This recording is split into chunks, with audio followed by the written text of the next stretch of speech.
لیوال د لرې ښوونځی. بسم الله الرحمن الرحیم.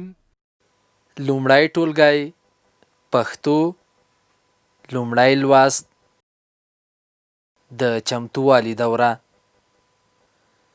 ګرانو زده کوونکو، دغه انځورونه وګورئ او خپل مسؤلیتونه وپیژنئ.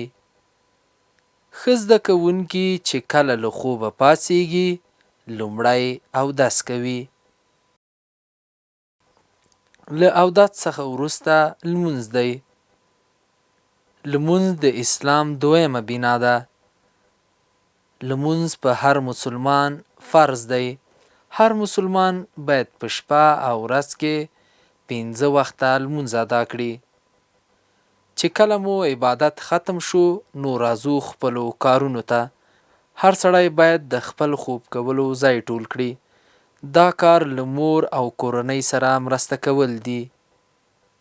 اوس ټوله کورنۍ سره یو ځای د سهار چای څښو او د مور او پلار لارښوونو ته غوږ نیسو.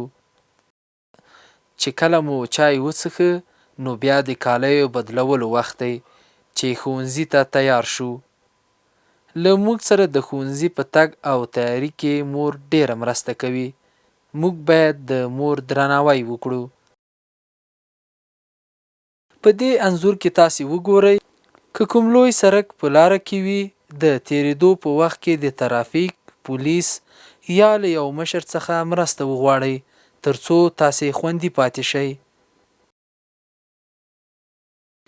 په دې انځور کې تاسې وګورئ چې هلکان او انجونې څومره په آرامه ښوونځي ته روان دي.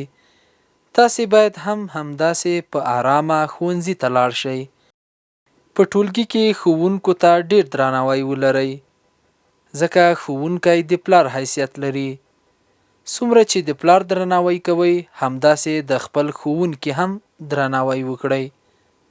هر ښوونکی چې موږ ته کورنۍ دنده راکوي باید په سمه توګه یې ترسره کړو. خپلو ټولګیوالو سره ښه چلند وکړئ. خپل ټولګی باید پاک وساتئ. په ټولګي کې ټول شیان ستاسې دي. په ټولګي کې باید د پاکوالي خیال وساتئ. موږ باید د خپل ښوونځي او چاپیریال ساتنه وکړو. ښوونځی زموږ د کور په شان دی. لکه څنګه چې موږ خپل کور پاک ساتو همداسې باید خپل ښوونځی هم پاک وساتو. د لیوال ملي پوهې پروګرام وسایل نه همت اړین دی. د ټکنالوژۍ په مرسته زده کړه په هر کور، هر ځای، هر وخت او هر عمر کې پرته له ښوونکي او ښوونځي